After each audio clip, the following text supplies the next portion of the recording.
أعوذ بالله من الشيطان الرجيم بسم الله الرحمن الرحيم إنا أنزلناه في ليلة القدر وما أدراك ما ليلة القدر ليلة القدر خير من 1000 شهر تنزل الملائكة والروح فيها بإذن ربهم من كل أمر سلام هي حتى مطلع الفجر صدق الله العظيم.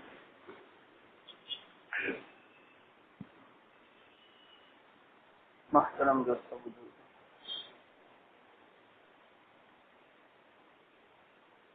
گزشتہ کل سورہ بینہ کی تفسیر پوری ہوئی.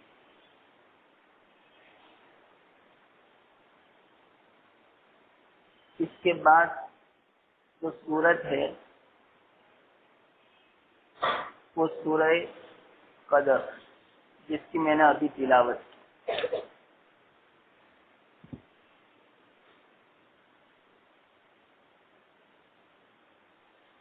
یہ سورہ قدر جو ہے، اس کا شان نزول کیا ہے؟ جو حدیث میں وارد ہے میں مختصر آپ حضرات کو بیان کروں. ایسے تو اس کی تفسیر اور اس کا بیان شب قدر میں قرآن جب ختم ہوتا ہے اس وقت ہو ہی جاتا ہے، لیکن چونکہ یہ سورت کے بعد یہ سورت ہے، اس کو چھوڑنا بھی اچھا نہیں لگتا، اس بنا پر مختصر میں اس کی تفسیر آپ حضرات کو بیان کروں. اس کے شان نزول کے بارے میں آتا ہے، ایک مرتبہ اللہ کے رسول صلی اللہ علیہ وسلم نے افسوس کا اظہار فرمایا. بات سمجھنا جو میں آپ کو کہنا چاہتا ہوں. اللہ تعالی کی بارگاہ میں یوں فرمایا، یا اللہ میری امت کی عمریں تو 60 اور 70 سال کے بیچ میں ہے بس، اور اگلی جو امتیں تھی اس کی عمریں تو بڑی طویل تھی، اور وہ عبادت بھی بہت کرتے تھے. تو یا اللہ کل قیامت کے دن ایسا نہ ہو کہ میری امت اگلی امتوں کی عبادت سے پیچھے رہ جائے. فکر تو دیکھو اللہ کے رسول صلی اللہ علیہ وسلم کو، اس سے ہمیں سبق لینا ہے. اپنی تو فکر کرنی ہے، لیکن ہمیں اللہ کے رسول صلی اللہ علیہ وسلم کا شیوا اور نمونہ بھی اپنانا ہے. اپنی فکر کے ساتھ دوسروں کی بھی ہمیں فکر کرنی ہے. یہ ہے صحیح معنوں میں اس امت کا ممتاز وصف. اس امت کی جو افضلیت ہے، جو خیریت ہے، اسی بنا پر ہے کہ اس امت کی جو صفت ہے نا وہ انبیاء جیسی ہے.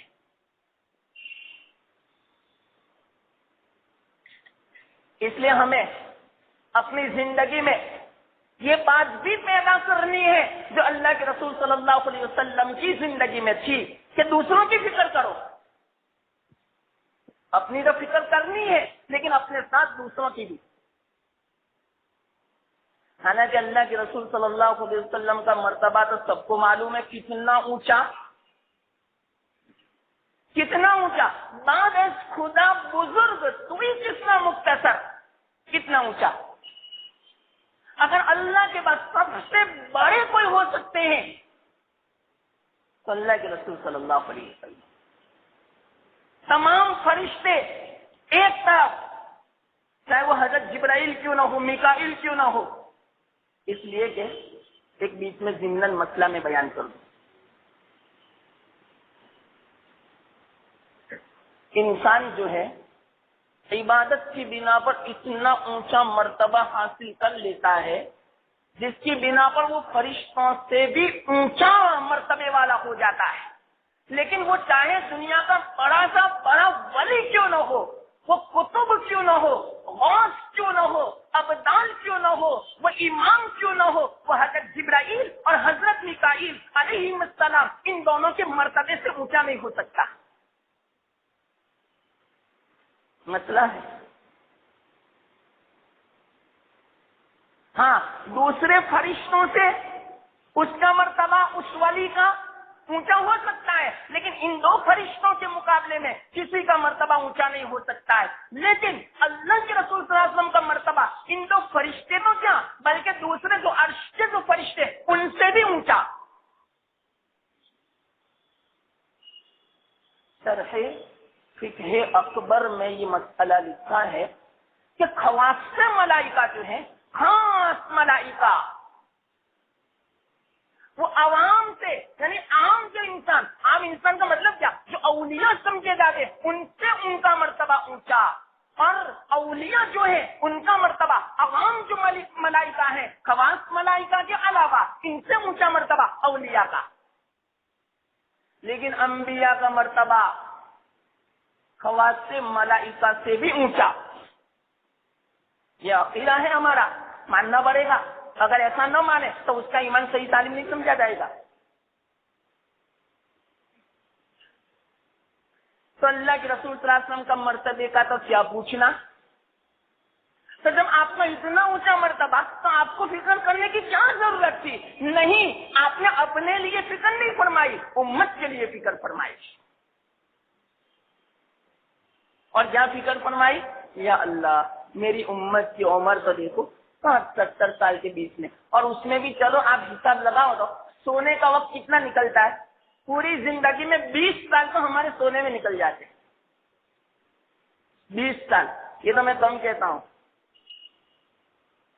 بعض لوگ تو کہتے ہیں شہری میں سوتے ہیں تو ظہر میں اٹھتے. عجیب. تو فجر کی نماز کہ وہ تو بستر پہ. ایسے بھی ہیں بات. اللہ جن کو صحیح توفیق دے، ورنہ رمضان میں فجر کی نماز جا رہے، اس سے زیادہ میں کسی کو معروف نہیں سمجھتا. حالانکہ اس وقت تہجد پڑھنی چاہیے، تو تہجد تو دور کی بات، فجر بھی گائی. اب اس سے زیادہ محرومی کیا ہو سکتی.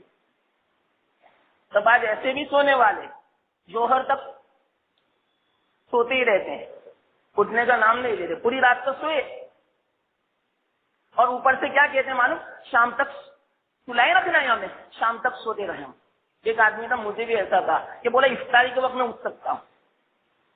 یہ کیا کمال، یہ کوئی کمال ہے اس امت کا. اور اس مہینے میں اتنا سونا بالکل مناسب نہیں. ہاں بہت بہت 6 گھنٹے نکال لو سونے کے، بہت بہت میں کہتا ہوں، اس سے زیادہ بھی نہیں، مناسب نہیں ہے، عبادت میں نکالنا چاہیے. تو 60 سال کی تو ہماری عمر ہے، ان میں سے 20 سال تو سونے میں گئے، اور دنیا کمانے میں کتنے سال بولو تو. آپ کہیں گے کہ پوری زندگی مولانا دنیا کمانے میں، اور عبادت میں کتنے سال؟ بہت بہت آپ حساب لگاؤ، 5 یا 10 سال عبادت کے نکلنے بس. تو اللہ کے رسول صلی اللہ علیہ وسلم کو فکر ہوئی، یا اللہ میری امت کی عمر تو اتنی تھوڑی، اور اگلی امتوں کی عمریں بھی زیادہ، ان کی عبادتیں بھی زیادہ. کیسی عبادت کرتے تھے معلوم؟ حدیث میں ہے، ایک مرتبہ اللہ کے رسول صلی اللہ علیہ وسلم کے سامنے، اللہ کے رسول صلی اللہ علیہ وسلم نے صحابہ کے سامنے 4 انبیاء کا تذکرہ کیا. حضرت ایوب علیہ السلام، حضرت زکریا علیہ السلام، حضرت حزقیل علیہ السلام اور حضرت یوشع علیہ السلام. ان کے بارے میں تو یوں فرمایا، انہوں نے 80 سال تک ایسی عبادت کی، پلک جھپکنے کے برابر اللہ کی نافرمانی نہیں کی. کیسی عبادت کی ہوگی بولو. اور حدیث میں یہ تو 4 انبیاء ان کے، ورنہ تمام انبیاء ایسی عبادت کرتے تھے، لیکن ان کی 4 کی خصوصیت ہے. بلکہ اس کے علاوہ عام جو آدمی ان کے ہوتے تھے، ان کی عبادت ایسی ہوتی تھی. کیسی عبادت ہوتی تھی یہ بھی حدیث میں. اللہ کے رسول صلی اللہ علیہ وسلم نے ارشاد فرمایا کہ بنی اسرائیل میں ایک آدمی تھا جس نے مسلسل 1000 مہینوں تک روزہ رکھا. ہمارے لیے ایک مہینہ بھی بھاری پڑ جاتا ہے. 1000 مہینے مسلسل اور روزے کے ساتھ جہاد کیا اللہ کے راستے میں اور پوری رات عبادت میں گزاری. وہ کیسے زندہ رہا ہوگا؟ لیکن رہا. اللہ تعالیٰ بعض مرتبہ ایسا ملکہ عطا فرماتے ہیں، روحانیت اپنے جسم کے اوپر غالب آ جاتی ہے. جب روحانیت غالب آ جاتی ہے تو ایسے جسموں کو کھانے کی بھی ضرورت نہیں پڑتی. یہ طویل مسئلہ ہے. یہ تو میں ضمن ایک بات کہہ دی، جو عالم سمجھدار ہوگا اس بات میں سارا سمجھ جائے گا کہ اس میں کیا باتیں پوشیدہ ہیں. اسی بنا پر جب آدمی میں روحانیت غالب آ جاتی ہے نا تو ہوا میں اڑنا بھی اس کے لیے آسان ہو جاتا ہے. کیوں؟ جسم کی جو کثافت جو تھی اور جسم کا جو وزن تھا وہ تو مغلوب ہو چکا، ہلکا ہو چکا، اور روحانیت غالب ہے. جب روحانیت غالب ہوتی ہے پانی پر چلنا بھی آسان، ہوا میں اڑنا بھی آسان. تو بعض بزرگوں کے بارے میں آپ نے سنا ہوگا ہوا میں اڑتے تھے. کیوں؟ اس لیے کہ ان کی روحانیت غالب تھی. بعض بزرگوں کے بارے میں آپ نے سنا ہوگا مہینہ تک ایک لقمہ نہیں کھاتے تھے، نہیں پانی پیتے تھے. کیا وجہ اس کی؟ اس لیے کہ روحانیت غالب ہوتی تھی. لمبا واقعہ ہے. حضرت شیخ یحییٰ منیری رحمت اللہ علیہ، انہوں نے قرآن پر نعمت اس میں عجیب باتیں سمجھائی. خیر یہ تو بیچ میں باتیں. تو ایسا بھی تھا بنی اسرائیل میں عبادت کرنے والا 1000 مہینے تک مسلسل اس طرح عبادت کی. جب صحابہ نے سنا، صحابہ تو دنگ رہ گئے، تعجب میں پڑ گئے اور یہ کہا یا رسول اللہ اتنی زیادہ عبادت، ہماری تو عمریں بھی اتنی نہیں، تو ہمارا کیا ہوگا؟ افسوس کرنے لگی. دیکھو ایک بات میں بیچ میں کہہ دوں، اگر کوئی مسلسل اس طرح عبادت کرتا ہو، خوب تلاوت کرتا ہو، تہجد کی پابندی کرتا ہو تو اس پر افسوس کرنا چاہیے. یا اللہ میری زندگی میں پابندی کب آئے گی؟ ایسا نہیں کہ کسی کی دکان زیادہ چلتی ہے اور اس وقت افسوس مت کرنا اس کی کیوں زیادہ چلتی میری کیوں نہیں چلتی. نہ نہ نہ نہ، اس پر افسوس مت کرو، یہ بالکل مناسب نہیں. فلانے کے پاس اتنا بیلنس ہے، فلانے کے بچے سب کمانے والے اور میرا کوئی بچہ نہیں کماتا، میں اوپر سے مقروض، میں پریشان حال، بیمار. تو دنیا والوں کو دیکھ کر کبھی افسوس مت کرنا. حدیث میں اللہ کے رسول صلی اللہ علیہ وسلم نے ممانعت فرمائی اس بات کی. ہاں دین کے بارے میں جو ترقی کرتا ہو اس کے بارے میں افسوس کرو اور یوں کہو کہ میں کیوں پیچھے ہوں اس سے. تو صحابہ کا یہی معمول تھا. جیسے نہیں ایک مرتبہ اللہ کے رسول صلی اللہ علیہ وسلم سے صحابہ نے سوال کیا تھا، یا رسول اللہ یہ مالدار لوگ تو ہم سے آگے نکل گئے. اللہ کے رسول نے فرمایا کیسے؟ کہ وہ تو خیرات کرتے ہیں، صدقات کرتے ہیں، اللہ کے راستے میں مال کتنا دیتے ہیں، اور ہمارے پاس تو مال ہی نہیں ہے تو ہم کیا کریں؟ تو اللہ کے رسول نے فرمایا ایک عمل نہ بتاؤں آپ کو کہ ان کے برابر آپ کھو جاوے. ٹھیک ہے بتاؤ کہ ہر نماز کے بعد 33 مرتبہ سبحان اللہ پڑھ لینا، 33 مرتبہ الحمدللہ پڑھ لینا اور 34 مرتبہ اللہ اکبر پڑھ لینا. بس اتنا پڑھنے سے آپ مالداروں کے لیول میں آ جاؤ گے. لیکن غریب کو بیچارے کی اتنی بھی فرصت نہیں 1.5 منٹ نکالنے کی. کتنا افسوس کی بات ہے، ایک تو غریب اور اوپر سے نماز کے بعد 1.5 منٹ بھی نہیں نکالتا، کیونکہ وہ افسوس ہو تو نکالے رے آخرت کا. تو صحابہ جو مالدار تھے انہوں نے بھی یہ عمل شروع کر دیا. تو اب صحابہ جو غریب جو اللہ کے رسول کی خدمت میں آئے، یا رسول اللہ مالدار بھی تسبیح پڑھنے لگے، اب کیا؟ تو اللہ کے رسول نے فرمایا اب میں کیا کروں؟ اس کا تو کوئی علاج نہیں. علماء فرماتے اس حدیث کے ماتحت میں اصل میں اللہ کے رسول صلی اللہ علیہ وسلم صحابہ کو حرص پیدا کروانا چاہتے تھے عمل میں. اس بنا پر یہ بات بیان فرمائی. عجیب بات، یہ نکتے کی بات ہے. حرص پیدا کرو، افسوس پیدا کرو آخرت کے معاملے میں. تو صحابہ کو افسوس ہوا یا رسول اللہ ہماری عمریں تو اتنی ہیں بھی نہیں، تو ہم کیوں کریں گے کل قیامت کے دن؟ اور اگلی امتوں کے جو عابدین جب آئیں گے تو وہ تو اپنی سینکڑوں سالوں کی عبادت اللہ کے سامنے پیش کریں گے، ہم تو پیچھے رہ جائیں گے. تو اس بات کا جو سوال تھا اللہ کے رسول صلی اللہ علیہ وسلم کو بھی اس بات کا غم ہوا.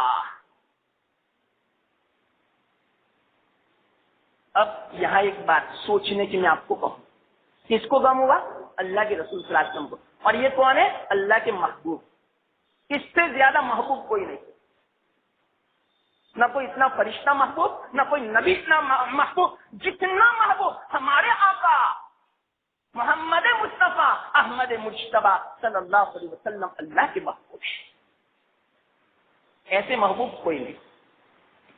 میں نے نہیں کہا تھا وہ حشر کے میدان میں کسی نبی کی ہمت نہیں ہوگی اللہ کے ساتھ بات کرنے کی. سب یوں کہیں گے کہ ہماری ہمت نہیں ہے. سب یوں کہیں گے, حوالہ دیں گے کہ جاؤ آخری نبی محمد کے پاس صلی اللہ علیہ وسلم, وہی بات کر سکتے ہیں اللہ کے ساتھ. آج کا وقت ایسا ہے کہ ہر ایک کو اللہ کا ڈر لگتا ہے, کسی کی ہمت نہیں, مجال نہیں پر مارنے کی, بات کرنے کی. ہاں ایک آدمی ایسا ہے کہ وہ اللہ تعالیٰ کو منا سکتا ہے, اور وہ کون؟ وہ آخری نبی محمد مصطفیٰ صلی اللہ علیہ وسلم. آپ اندازہ لگاؤ کتنے محبوب ہوں گے آپ, کہ اتنے غصے میں ہوں گے اللہ تعالیٰ. لمن الملک اليوم, کتنا زبردست سوال ہوگا اس وقت, کسی کی ہمت نہیں ہوگی اونچا دیکھنے کی.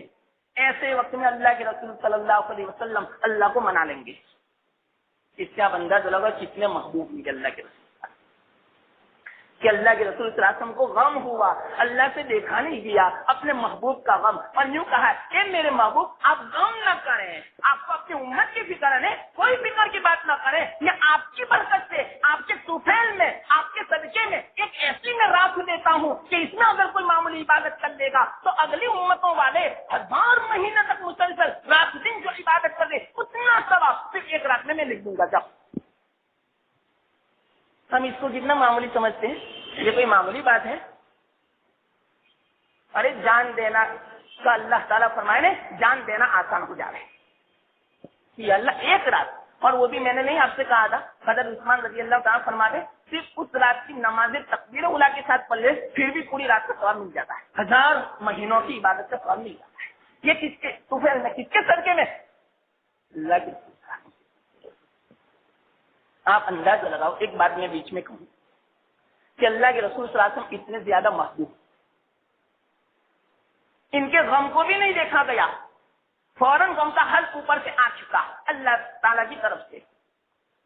کتنے محبوب, اللہ خود فرماتے اپنے کلام مجید میں, یہ ایسے میرے محبوب ہے کہ اس کی سنت پر کوئی چلے گا تو وہ آدمی صرف طریقہ ادا اور سنت پر چلنے کی بنا پر وہ میرا محبوب بن جاتا ہے. آپ اندازہ لگاؤ صرف طریقہ چلنے سے وہ آدمی محبوب بن جاتا ہے, تو وہ محبوب جس کا طریقے چلنے سے وہ محبوب بن جاتا ہے, تو وہ محبوب کتنا محبوب ہوگا.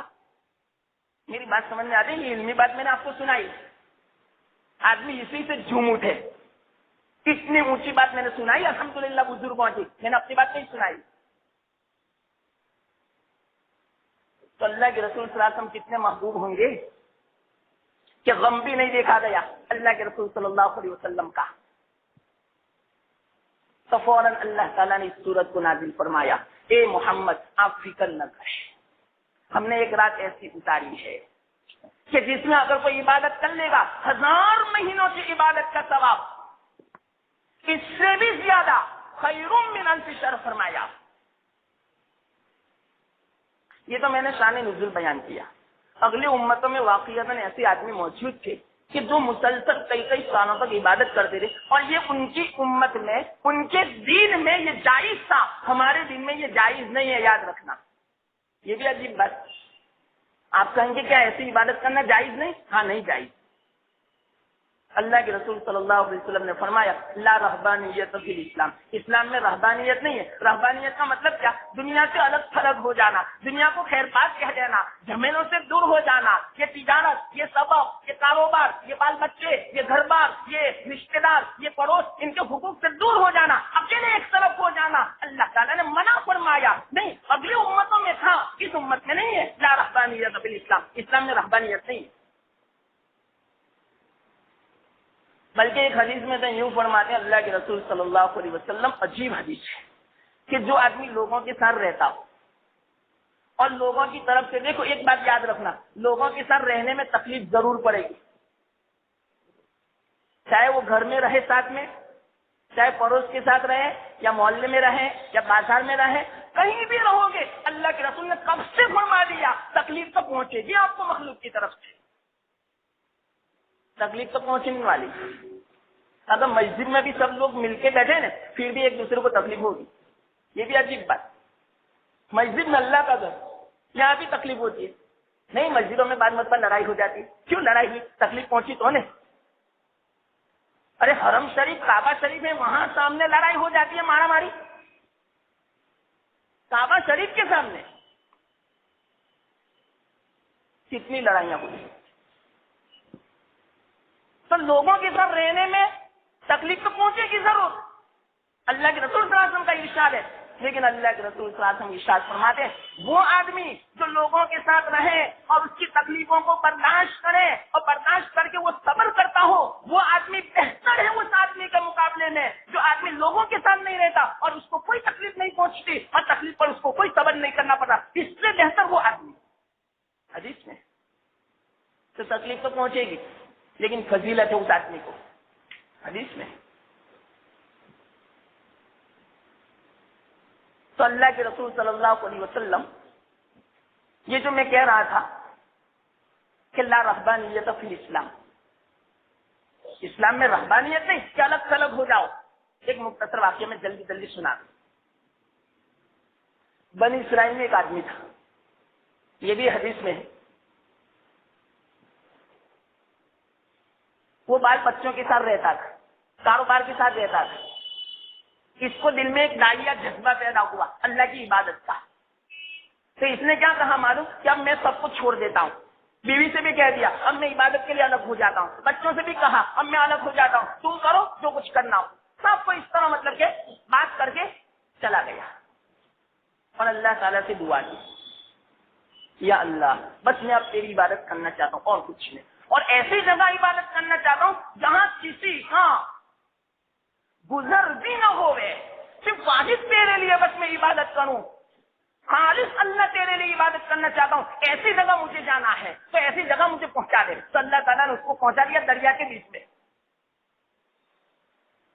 اور وہاں پر اللہ تعالیٰ نے ایک ٹاپو بنا دیا, جزیرہ بنا دیا اس کی عبادت کے لیے. اب وہاں کون جا سکتا ہے؟ کوئی نہیں جا سکتا, چاروں طرف پانی. اللہ نے اس کی تمنا پوری فرما دی اور کیا کہا اب عبادت شروع, رات دن عبادت. حدیث میں یہاں تک کہ کتنے سال کی عمر ملی اس کو معلوم, میں یہی سنا رہا ہوں نے کہ اگلی امتوں کی عمر بہت زیادہ تھی. 500 سال کی عمر تو صرف وہ عبادت میں گزاری, اور اپنے بستی میں کتنے سال گزارے وہ الگ. کتنی زیادہ عمر ہوتی تھی ان کی. ایک مرتبہ نے ایک بڑھیا نے حضرت موسیٰ علیہ السلام سے کہا تھا کہ موسیٰ یہ اللہ کے رسول آپ دعا کرو میرے بچے بچپن میں مر جاتے ہیں, دعا کرو کہ ذرا جوان پہ ہوں. تو موسیٰ علیہ السلام نے فرمایا کتنی عمر میں؟ کہ صرف 300 سال کی عمر میں مر جاتے. پھر وہ بھی کیا بولتی ہے وہ بڑھیا, صرف 300 سال میں. حضرت موسیٰ علیہ السلام نے کہا آخری امت آنے والے ان کی کل عمر 60-70 سال کی ہوگی. تو اس بڑھیا نے کیا کہا معلوم, اگر اتنی عمر جو مجھے مل جائے تو میں کونے میں بیٹھ کر اللہ کے سامنے سجدے میں گزار دوں سر. اور ہم سے 60-70 سال میں 5-10 سال کی عبادت کے لیے نہیں نکلتے. کتنے افسوس کی بات ہے. اللہ سے دعا کرنی چاہیے کہ نہیں؟ مجھے بھی بہت ضرورت ہے, آپ سب کو پوری امت کو ضرورت ہے کہ اللہ سے توفیق مانگے, اللہ تو صحیح توفیق دے دے. تو یہ بات ہے. تو وہ جو آدمی تھا 500 سال کی عمر ملی عبادت کی صرف, اللہ تعالیٰ نے اس کے اوپر فضل فرمایا کہ وہاں سے میٹھے پانی کا چشمہ پہاڑ میں سے نکال دیا اور ایک انار کا درخت اگا دیا. روزانہ ایک انار کھاتا, پانی پیتا اور پورا دن اور رات عبادت کرتا, نہ سوتا نہ کچھ کرتا, اور اکیلا بس تنہا. آپ اندازہ لگاؤ اخلاص کی تو آخری حد ہو گئی نا. کتنا اخلاص ہوگا اس آدمی کے اندر کہ بس اللہ اور وہ, اس کے علاوہ کوئی نہیں تیسرا. 500 سال کی عبادت. اب برا ہوا, اب اس نے دیکھا کہ اب میرا انتقال ہونے والا ہے, تو اس نے اللہ سے عاجزہ درخواست کی یا اللہ جب میرا انتقال ہو تو سجدے کی حالت میں ہو, اور قیامت کے دن آپ اٹھائے تو سجدے کی حالت میں اٹھائے آپ مجھے. اللہ نے اس کی تمنا پوری فرمائی. اللہ کے رسول صلی اللہ علیہ وسلم نے فرمایا وہ آدمی ابھی بھی سجدے کی حالت میں وہاں موجود ہے, ابھی بھی. لیکن ایک بات آگے یہ بیان فرمائی, قاری طیب صاحب رحمۃ اللہ علیہ فرماتے ہیں, آگے یہ بات بیان فرمائی کہ وہاں اگر کوئی جانا چاہے تو نہیں جا سکتا. اگر وہ وہاں کوئی قریب میں جاتا بھی ہے تو اتنی بھیانک آواز آتی ہے جس کی بنا پر وہ مارے ڈر کے بھاگ جاتا ہے. کوئی آج تک وہاں نہیں پہنچ سکا اور کوئی پہنچ بھی نہیں پائے گا. یہ اللہ نے اس کی حفاظت فرمائی, ورنہ آج اگر پہنچ پائے تو اس کی لاش بھی اٹھا لا رہے امریکہ والے تو کیا. وہ پھر بعد میں پورا ریسرچ کرے کہ اس میں کیا ہے, کیسا ہے, کیا نہیں, اور پوری دنیا کے سامنے اس کی تاریخ آ جائے. لیکن اللہ تعالیٰ نے کسی کے دست طرف میں نہیں رکھا کہ وہ وہاں تک پہنچ سکے. ابھی بھی موجود ہے وہ. اور اسی کے بارے میں حدیث میں آتا ہے کل قیامت کے دن اللہ تعالیٰ اس کی پیشی فرمائیں گے. تو ابھی سے اللہ کے رسول صلی اللہ علیہ وسلم نے فرما دیا کہ اس آدمی کی جب پیشی ہوئی ہے تو اس سے یوں پوچھا کیا لائے, تو اس نے یوں کہا لاؤ میں اتنا کہہ دوں کہ یا اللہ میں عبادت لے کر آیا. تو اللہ نے کیا فرمایا معلوم, تو ابھی تو یہ سوال نہیں کیا تھا بلکہ اللہ نے یوں فرمایا جاؤ آپ میری رحمت سے اور میرے فضل سے جنت میں داخل ہو جاؤ. اس آدمی کے دل میں کھٹکا پیدا ہوا, وسوسہ پیدا ہوا, ایک خیال پیدا ہوا کہ کم از کم اللہ اتنا مجھے کہہ دیتے کہ جاؤ تو نے عبادت کی میرے لیے خالص, اسی بنا پر میں نے آپ کی مغفرت کر دی تو میرے دل کو کتنی مطلب کہ دل جوئی ہوتی. صرف اتنا کھٹکا پیدا ہوا اور اللہ تعالیٰ کو سب کچھ معلوم ہے. ان اللہ علیم بذات الصدور, سینوں میں جو کھٹکا پیدا ہوتا ہے اس کو بھی اللہ جانتے. فوراً اس آدمی کے بارے میں یوں کہا فرشتے سے کہ اس کو صرف جہنم دکھا دو دور سے. تو جہنم دکھائی تو پورا سناٹا ہو گیا, پورا بدن کا پانی خشک ہو گیا اور اتنا پیاسا وہ ہو گیا کہ وہ پانی پکارنے لگا. تو غیب سے ایک نمودار ہوا ہاتھ اور اس میں پیالہ تھا, پانی تھا. تو اس آدمی نے یوں کہا مجھے پانی دے دو. اس نے کہا ایسے ہی تھوڑی ملے گا. بار بار اس نے منت سماجت کی, یہاں تک کہ اس آدمی نے یوں کہا 500 سال کی عبادت اگر کوئی دے تو یہ پیالہ ملے. تو اس نے 500 سال کی عبادت دے دی پیالے کے بدلے میں. پھر بعد میں اس کو واپس لائے. اللہ نے فرمایا چل بولو اب کیا لے کر آئے کہ اللہ اب میرے پاس کچھ بھی نہیں, 500 سال کی عبادت تھی وہ بھی ایک پیالے کے بدلے میں نے دے دی اور وہ بھی آپ کا فضل ہوا. ورنہ اگر وہ آدمی یوں کہتا 1,00,000 سال کی عبادت چاہیے تو 1,00,000 سال کی عبادت بھی میں ایک پیالے کے بدلے میں دے دیتا. بات سمجھ میں آتی ہے؟ کل قیامت کے دن کے ہولنا کی کتنی خطرناک ہوگی کہ آدمی ایک دناز کے بدلے میں اپنی پوری زندگی کی عبادت کرنے کے لیے تیار ہو جائے گا. تو ہم نے اس کے لیے کیا تیاری کی؟ عالم حشر کے لیے, قیامت کے میدان کے لیے ہم نے کیا تیاری کی؟ کتنے افسوس کی بات. اور پھر بعد میں اللہ نے کیا فرمایا معلوم, عبادت تو گئی, پھر بعد میں کہا ہم نے جو انار دیے تھے ہر دانے کا حساب لاؤ, پانی کے ہر قطرے کا حساب لاؤ, آنکھوں کا حساب لاؤ, اور ہم نے جو سورج کی گرمی آپ کو دی تھی اس کا حساب لاؤ, اور اسی طرح جو سانس کیا تھا اس کا حساب لاؤ, اور اسی طرح سارے نگاہ کتنی نظروں کے اندر ہم نے لاکھوں تار رکھ دیے کہ جس کی بنا پر آپ دنیا کی چیزوں کو دیکھتے ہر تار کا حساب لاؤ. وہ آدمی تو کھرا گیا, کہاں اٹھا یا اللہ اب تو تیرے فضل اور تیری رحمت کے علاوہ کچھ نہیں ہو سکتا, اس کے بغیر تو میرا پاؤں نہیں ہو سکتا, اب مجھے معاف فرما دے, اب کبھی اس طرح کا میں وسوسہ بھی نہیں لاؤں گا. اللہ پھر فرمائیں گے اے میرے بندے جاؤ میں نے اپنے فضل سے رحمت سے تجھے جنت میں داخل کر دیا. تو خوشی خوشی وہ آدمی جنت میں داخل ہو جائے گا.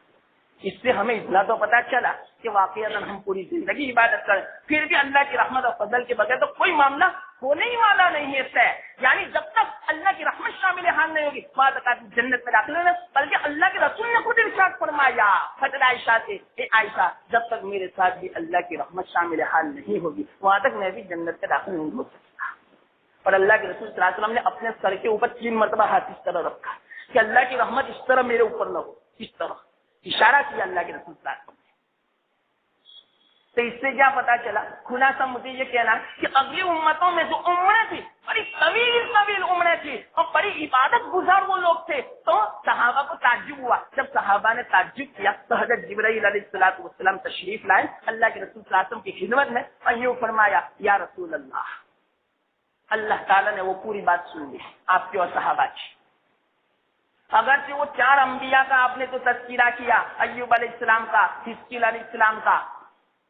ایوب علیہ السلام کتنی مصیبت میں تھے, اس کے باوجود وہ عبادت کرتے تھے, اللہ کا شکر ادا کرتے تھے. ایک مرتبہ شیطان ان کے پاس آیا اور یوں کہا اے ایوب آپ اللہ کے نبی کا دعویٰ کرتے ہو, اللہ آپ سے بہت ناراض ہے.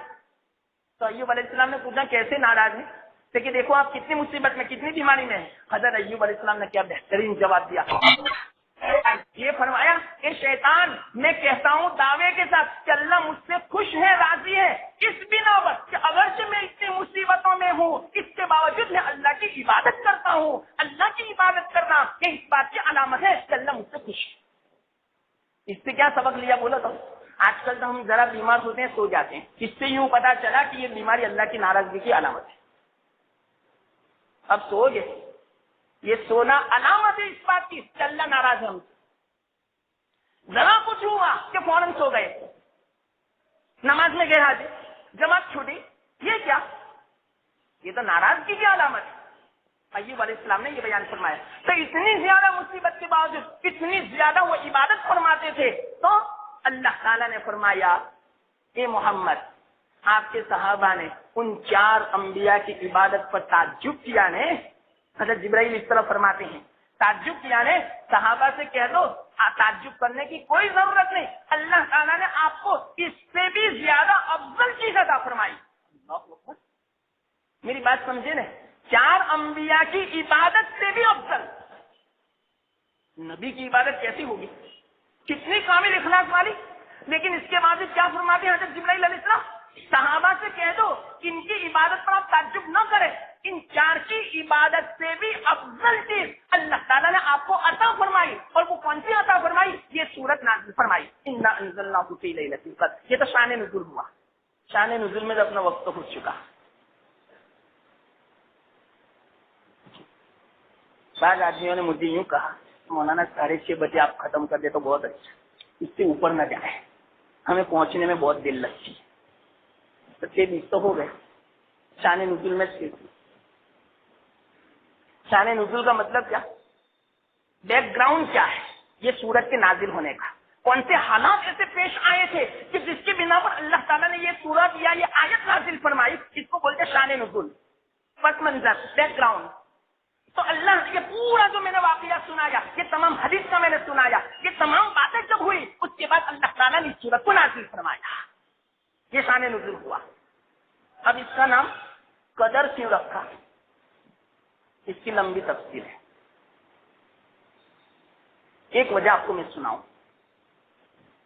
سب سے بڑی جو وجہ ہے، اس رات میں اللہ تعالیٰ نے اپنا کلام نازل فرمایا، اس بنا پر اس رات کا نام ہی شب قدر ہو چکا۔ قدر یعنی بزرگی والی، شرافت والی، مرتبے والی، اس لیے کہ یہ بھی تو ایک رات تھی جس طرح دوسرے دنوں کی راتیں ہوتی ہے، پورے سال کی راتیں ہوتی ہے، لیکن یہ جو شب قدر ہے اس رات میں خاص اللہ تعالیٰ کے کلام مجید کی نسبت ہو چکی، اس بنا پر اس رات کو اتنی فضیلت مل گئی۔ چلو ایک بات میں آپ سے پوچھوں، دیکھو آج جو میں نے باتیں کہی نا، ہر بات سوچنے کی میں نے کہی، ایک اور بات میں آپ کو سوچنے کی بتاؤں، ذرا سوچنا تنہائی میں۔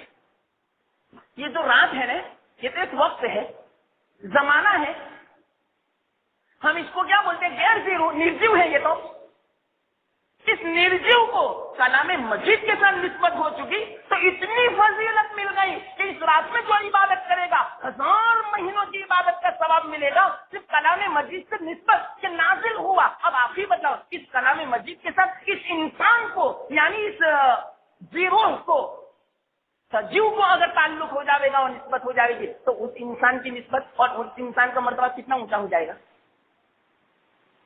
کہ اس رات میں کوئی عبادت کرتا ہے تو اللہ والا بن جاتا ہے، کتنا اونچے مرتبے والا بن جاتا ہے۔ تو انسان کی نسبت جب اللہ اس کلام مجید سے ہو جائے گی تو وہ انسان کتنا اونچا اللہ والا ہو جائے گا، بلکہ اس انسان کے ساتھ اگر کوئی دوسرا بھی بیٹھے گا تو اس انسان کی برکتیں دوسرے بھی محسوس کریں گے، کتنا اونچا اللہ والا بن جائے گا۔ عجیب بات، یہ ہے کلام مجید کی نسبت کی بات۔ نسبت کو معمولی مت سمجھنا۔ اور کلام مجید کیسی چیز ہے، کیوں اس رات کو اتنی زیادہ فضیلت کیوں مل گئی؟ اس لیے کہ کلام مجید اللہ کا کلام ہے، اور یہ جو کلام مجید ہے نا، تمام مخلوق سے اونچا۔ ابھی تو میں نے آپ کو بتایا نا کہ اللہ کے رسول صلی اللہ علیہ وسلم سب سے اونچے، لیکن کلام مجید تو اللہ کے رسول صلی اللہ علیہ وسلم سے بھی اونچا۔ کیوں؟ کلام مجید تو اللہ کی صفت، مخلوق تھوڑی ہے، اور اللہ کے رسول صلی اللہ علیہ وسلم تو مخلوق تھے، اور جو خالقیت ہو، اللہ کی جو صفت ہو، وہ تو مخلوق سے بھی اونچی ہوگی۔ تو آپ ہی بتلاؤ اللہ کے رسول صلی اللہ علیہ وسلم کی عظمت ہمارے دل میں کتنی ہے، تو کلام مجید کی کتنی ہونی چاہیے۔ اور جس کو اللہ کے رسول صلی اللہ علیہ وسلم سے تعلق ہو جاوے، ان کی سنتوں سے نسبت ہو جاوے، تو اس کا کتنا اونچا مرتبہ۔ تو آپ ہی بتلاؤ جس کو کلام مجید سے تعلق ہو جاوے، نسبت ہو جاوے، تو اس کا کتنا اونچا مرتبہ ہو جائے گا۔ بات سمجھ میں آئی؟ اس کو سوچنا بعد میں جا کر، یہ کوئی معمولی بات مت سمجھنا اس کو۔ اب سوچنے کے بعد کیا کرنا ہے؟ صرف سوچنا نہیں ہے، ہمیں اپنی زندگی کو واقعاتاً کلام مجید سے منسلک کرنا ہے، قائم کرنا ہے کہ اگر ہماری زندگی میں تلاوت نہ ہو تو تلاوت کریں، ہماری زندگی میں کلام مجید پر عمل نہ ہو تو عمل کریں، پھر بعد میں دیکھنا ہمارا کیا مرتبہ ہو جاتا ہے، کتنا اونچا مرتبہ۔ چلو کافی وقت ہو چکا، دیکھو آئندہ جو باقی ہے وہاں آخر دعوانا الحمدللہ۔ کچھ سوالات ہیں وہ ذرا دیکھ لیں، تو اگر سننا سوالات کیا ہے۔ انہوں نے سب سے پہلے یہ سوال کیا کہ ہم نے ایک زمین خریدی تھی تجارت کی غرض سے، انویسٹمنٹ کے لیے، بیچنے کے لیے. اب جب زکات نکالنی ہے تو جس وقت ہم نے یہ زمین خریدی تھی اس وقت یوں سمجھو کہ 10 لاکھ کی تھی، تو کیا تو ہم نے جو خریدی تھی 10 لاکھ کی، تو 10 لاکھ پر زکات واجب؟ نہ، 10 لاکھ پر زکات واجب نہیں. جس وقت آپ زکات نکالیں اس وقت اس زمین کی جو مارکیٹ ویلیو ہوگی اس کے اعتبار سے زکات دینی پڑے گی. آپ نے 10 لاکھ میں خریدی اور آج وہ زمین 50 لاکھ کی ہے تو 50 لاکھ پر زکات واجب ہوگی، یاد رکھنا.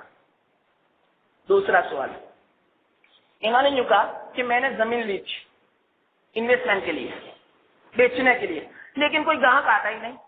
اللہ کرے گاہک جلدی ان کو مل جائے، میں دعا کرتا ہوں. انہوں نے کیا لکھا؟ کوئی گاہک ہی نہیں آتا مولانا. تو اب میں نے اس میں کھیتی باڑی شروع کر دی. کوئی گاہک نہیں آتا اس لیے کہ بغیر سننا میں کیا کہتا ہوں، اور ان کا سوال کیا ہے؟ کوئی گاہک نہیں آتا اس لیے کھیتی باڑی شروع کی، تو کیا اس پر زکات ہے؟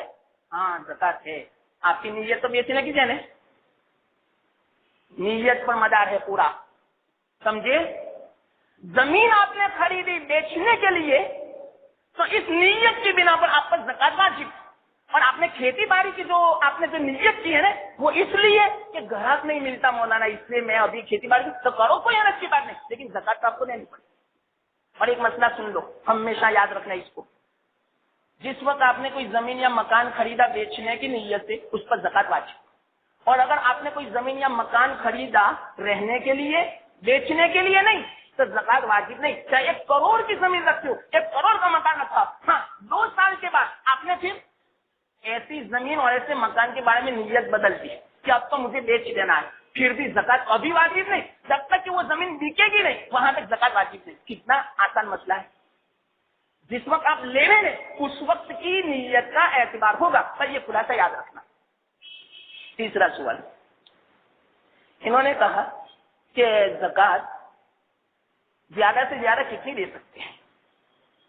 تو دیکھو، اگر کیش ہو، روپیے کی شکل میں ہو، تو میں نے کہا تھا آج کل کے حساب سے 17,750، اتنی زیادہ ایک دم سے کسی کو زکات نہ دے کہ جس کی بنا پر وہ نصاب کا مالک بن جائے. ہاں آپ کی زکات ادا ہو جائے گی لیکن مکروہ ہے اتنی زیادہ دینا. انہوں نے کہا کہ ہمیں اس سے بھی زیادہ زکات دینی ہے، 17,000 سے بھی زیادہ زکات دینی ہے. مثال کے طور پر 2 لاکھ روپے ہمیں کسی غریب کو، ہمارے بھائی کو زکات دینی ہے، تو اس کی کوئی شکل ہے صحیح؟ ہاں میں آپ کو شکل بتاتا ہوں. اگر اس بھائی کے پاس مکان نہ ہو تو فرض کلاس 5 لاکھ کا مکان بنا دو اور 5 لاکھ زکات میں آپ استعمال کر لو، کوئی حرج کی بات نہیں، جائز. 5 لاکھ زکات دینا جائز. ایسے آپ کیش 5 لاکھ دو گے صحیح نہیں، لیکن 5 لاکھ کا مکان بنا دیا آپ نے، کیا آپ نے مثال کے طور پر زکات کے پیسے 2 لاکھ اس کو دے دیے اور یوں کہہ لو حج کرو، جائز ہے، اس طرح جائز ہے. تو یہ سوال کا بھی جواب پوچھ چکا. چوتھا سوال، انہوں نے پوچھا کہ عورت سرکاری میں یا پرائیویٹ میں نوکری کر سکتی ہے؟ نہیں کر سکتی. جو کرتی ہو وہ گنہگار ہے، اس کی آمدنی میں کوئی برکت نہیں ہوگی. کیوں؟ اس کی جو شرطیں ہیں، وہاں جانے کے بعد بے پردگی ہوگی، مردوں سے تنہائی ہوگی، بہت ساری خرابیاں لازم آتی ہے، اس بنا پر جائز نہیں. ہاں کوئی ایسی ہو کہ جہاں صرف عورتیں ہو مثال کے طور پر، وہاں کر سکتی ہے. لیکن اس طرح تمام شرطوں کے ساتھ پردے میں نکلتی ہو، پردے میں جاتی ہو، تمام اسلام کا خیال، تب جا کے جائز ہے. ورنہ عورت کے ذمے کمانا واجب ہی نہیں. عورت کے ذمے گھر کا کام ہے اور مرد کے ذمے باہر کا کام ہے. یہ مسئلہ یاد رکھنا. ایک سوال کیا ہے، ایک آدمی اگر نماز میں قوما کی حالت میں تلاوت کرتا ہے سورہ فاتحہ اور کوئی سورت، لیکن نہ زبان ہلاتا ہے نہ ہونٹ ہلاتا ہے، بس من میں پڑتا ہے، نماز صحیح نہیں، نماز فاسد. کم از کم زبان تو ہلانا پڑے گی، ہونٹ کو حرکت دینی پڑے گی. کم از کم اس کا اتنا درجہ آتا ہے کہ اتنا حصہ پڑے کہ خود آدمی سن سکے. اگر خود بھی نہ سن سکے تو کم از کم اس کی زبان کو تو حرکت ہونی ہی چاہیے اور اس کے ہونٹ کو بھی حرکت ہونی چاہیے. اس کے بغیر تلاوت معتبر نہیں ہوگی قرات، اور قرات جب معتبر نہیں تو اس کی نماز بھی صحیح نہیں، نماز فاسد. دوسرا سوال ہے، بیٹھ کر اگر نماز پڑھے تو رکوع کس طرح کریں؟ تو اس کا جواب سن لو. بیٹھ کر نماز پڑھیں تو ہمارا سر گھٹنے تک آوے اور ہماری سوری اٹھنے نہ پاوے. فتاوی رحیمیہ میں یہ جواب لکھا ہے، سورین ہماری اٹھنے نہ پاوے اور ہمارا سر اتنا چپ ہو کہ گھٹنے تک آ جائے، یہ بیٹھنے کا رکو ہے. ٹھیک ہے، سوالات ہو گئے.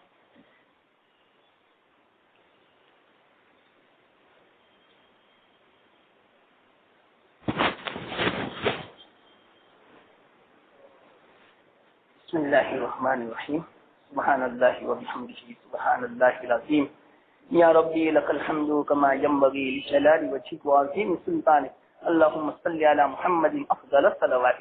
یا اللہ یا ارحم الراحمین یا حی یا قیوم، ہم سب کی مغفرت فرما دے. یا اللہ ہمیں کلام مجید سے نسبت یا اللہ پیدا فرما دے. تیرے حبیب پاک صلی اللہ علیہ وسلم سے تعلق اور نسبت پیدا فرما دے.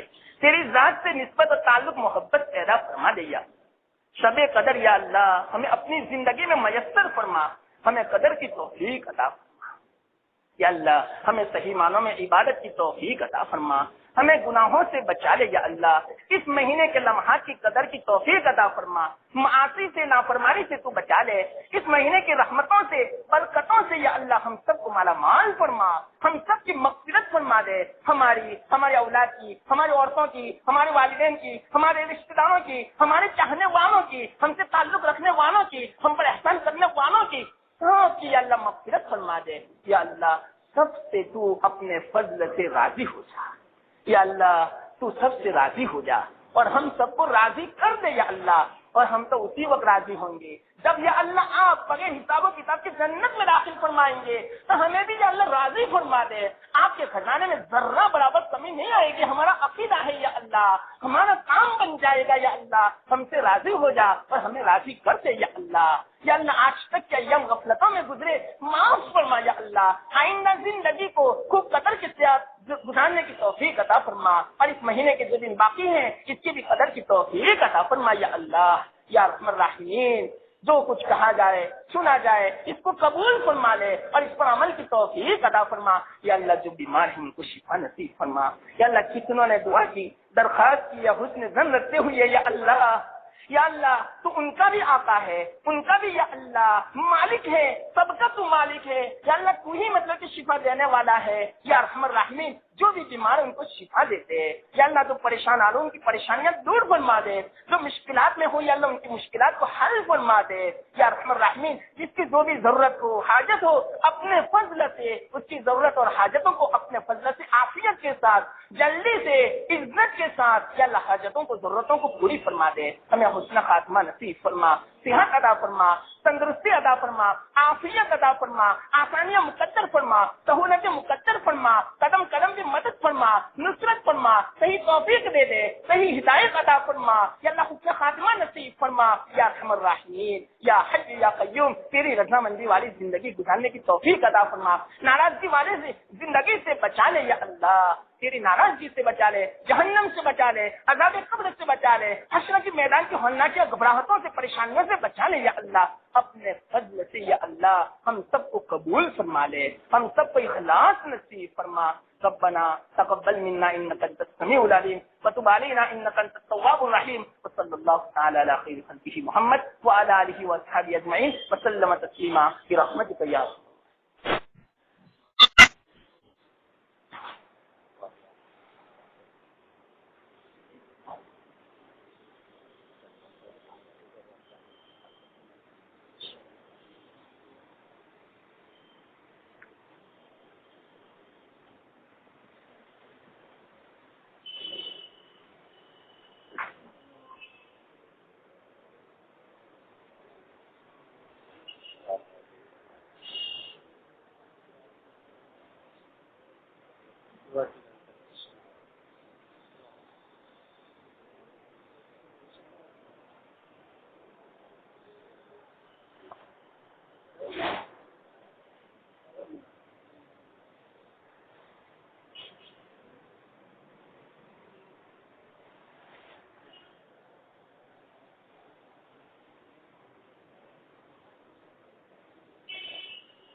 Yes.